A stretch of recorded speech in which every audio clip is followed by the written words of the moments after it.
Tere jälle, head inimesed! Reede on käes ja aeg on pakkuda teile kohvi kõrvale pisut head lugemist.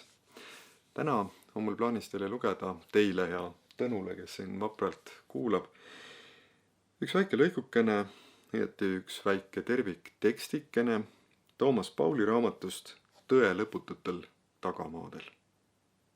Sellel raamatul on alapealkiri ka. See on vaatlusi, mõtisklusi, ütlemisi 2008 kuni 2017. Ja siia on koondatud peamiselt ajakirjanduses ilmunud väikese tekste. Kõik ütlemata huvitavad. Valisin siit välja ühe.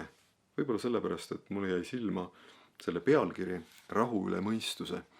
See on asi, mida Toomas Paul on tihtipeale rõhutanud nii oma kirjutistes kui ka jutlustes. Ja meelega loen teile siis ette selle Maalehes 27. novembril 2010 ilmunud teksti. Ja nüüd siis sulle, Tõnu, ja teile, head inimesed, see väike huvitav lugu. Rahu üle mõistuse.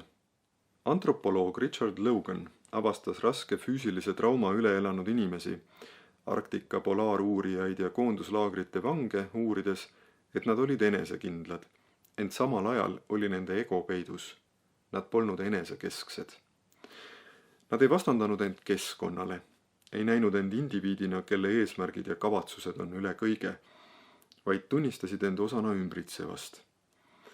Paradoksaalselt on selline alandlikkus, mõistmine, et tuleb end ohverdada millegi suurema nimel tugevate inimeste tunnus. Hea piloot teab, mida ta oskab, usub lennukisse, millega ta lendab ja teab, mida teha orkaani või tiibade jäätumise korral. Ta jääb kindlaks iga ilmaga mitte seetõttu, et ta sunnib lennuki endale alluma, vaid seetõttu, et ta on vahend, mis viib lennuki omadused välistingimustega vastavusse. Ta on vajalik ja isegi asendamatu. Ent ta saab oma eesmärgid realiseerida siis, kui käitub vahendina, katalüsaatorina, osakesena õhulennuki inimese süsteemis, alludes selle süsteemi reeglitele. Logan järeldab, et kõige tähtsamaks erinevaid ellujääjaid ühendavaks omaduseks on enesekesksusetu individualism või tugev eesmärk. Sellised inimesed üritavad igas olukorras anda endast parima, ent nad ei sea esimesele kohale enda huvisid. Psühholoog Mihai Csikszentmihalyi kinnitab, et me naudime seda, kui saame ajutiselt unustada, kes me sellised oleme. Me ei ole oma minaga hõivatud. Meil on võimalus meie enda olemuse mõtet avardada. Enese teadvustamise kadumine võib viia üleloomulikku seisundisse, milles me ületame oma olemise piirid. Viiulimängija peab teadma, kuidas tema sõrmed liiguvad, teadvustades samas helisid ja kogu esitatava palavormi nii analüütiliselt, noot noodi haaval kui ka holistiliselt, üldises plaanis. Hea jooksja tunnetab iga musklit oma kehas, hingamisrütmi ja ka konkurente, aga ta ei mõtle joostes iseenda tublidusele. Pikkadel öötundidel tunneb üksildane meremees, et paat on kui tema avaram mina, liikudes sama sihtmärgi poole. Enda tekitatud helidest ümbritsetud viiulimängija tunneb end osana sfääride harmooniast. Mäeseina väiksematelegi, keha raskust kandvatele ebatasasustele keskendunud mägironija räägib sidemest oma sõrmede ja kaljuseina, hapra keha ja kivi, taeva ja tuule vahel. Kui inimese elul on eesmärk, millest loogiliselt tulenevad kõik teised eesmärgid, ja kui ta suunab kogu energia oma oskuste eesmärgistatud arendamisele, valitseb tema tegevuse ja tunnete vahel harmoonia ning elu erinevad tahud moodustavad terviku.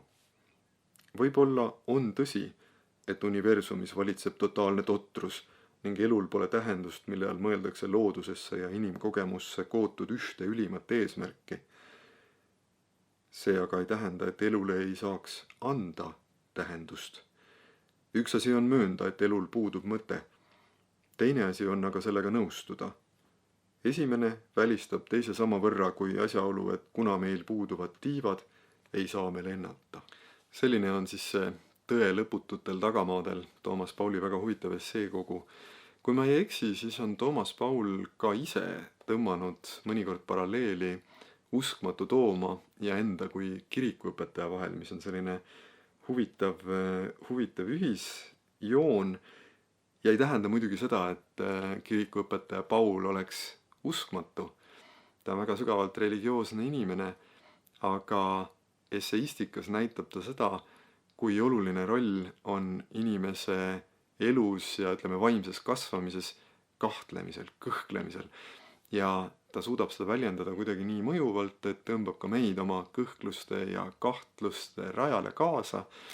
Ja võib-olla siis seal on meil võimalik avastada, kas mõne nurga pealt paistab sisse sellist valgust, mis aitab meilgi kuidagi vaimselt kõrgemale tõusta või vähemasti kasvada.